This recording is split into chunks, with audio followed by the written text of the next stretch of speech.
والعقيدة التي ندرسها هي التي كان عليها الصحابة والتابعون وتابع التابعين بما في ذلكم والأئمة الأربعة. Da'wah Salafiyyah is built upon knowledge. It's built upon ilm.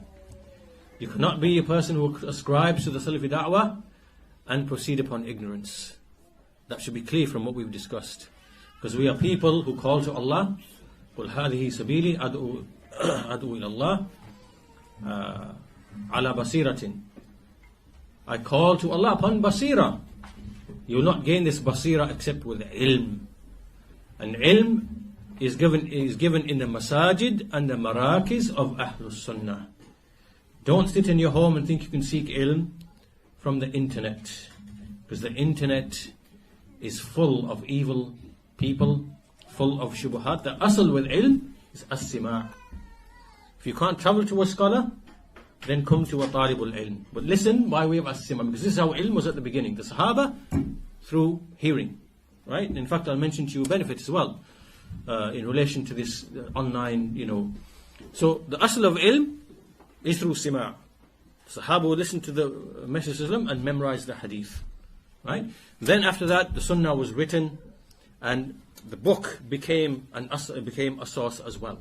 Right? So it would be listening directly from an alim, which is the asal, and then the book as well. So this became the case for many, many centuries, and then publishing appeared, and the printing press and book spread, and knowledge became more widespread, and it spread.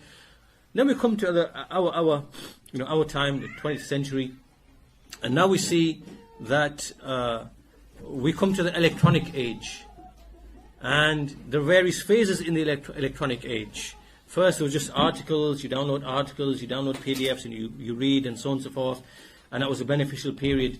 And then as we move further, people had long attention spans. They could sit and read 40, 50 pages, 100 pages. They would be eagerly awaiting the next, PDF or something, and read it overnight or something, right? Then slowly but surely, the internet starts changing form and shape. We have micro-blogging, we have blogging, then there's micro-blogging. So blogs are like shorter articles, right? Then you have micro-blogging, like, before Twitter came, there were, other versions, where now you're saying less and less and less and less, right? Then you have the YouTube generation, short videos, right? So now a person gets bombarded, and what's happening without you realizing is your attention span is getting less and less and less and less and less, until you can't keep your mind on one thing for more than 2-3 minutes. You need you become an information junkie. You need the next piece of information, right?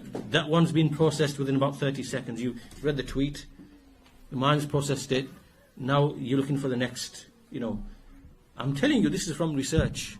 This is not a joke. I'm telling you that the research, the research into the brain, psychology, whatever, this is what's happening to people. This is what's happening to you if you spend your time like this, right?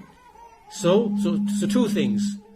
The asal of seeking ilm is in the masajid and the marakis. If you don't have a mosque, then you have gatherings, you hire a hall, you come together, and you have this, and all of this is good for unity, brotherhood, right? Showing strength, unity.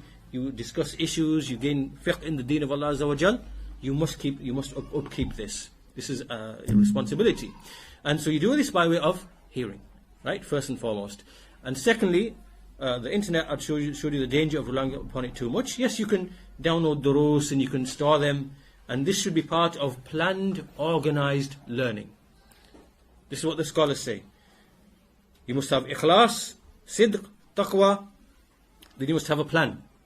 Don't just sit and listen to every discipline, every lecture, every field, and you're floating in an ocean, but have a plan, right?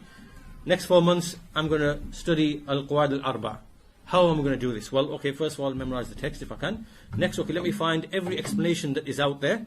If it's in Arabic, get it in Arabic. If you can't speak Arabic, let's see what durus have been given translation-wise. Let me download them all. Right, now I have 6-7 explanations. How I'm going to do this now. First week, let me go through this explanation. Take all the fawaid, explanation of Shaykh Ubaid, for example. Take all the fawaid of that. Second weekend, let me revise that. Second week, let me go through the explanation of, Shaykh Fawzan. Take all the additional fawaid. Now you are learning in a planned, systematic way. Here, the internet is useful for you, right? Download the lectures, so you have the lectures. This is one of the useful aspects of the internet, because so much knowledge is there, but you've got to plan the way that you use it, right? This way you can use the internet. Log in, download what you want, see you later. Get on with the real learning, right? But as for, if you think that tweets are your source, they're useful for informing about events and things like that, but don't get engrossed in that, right? Don't be deceived into that.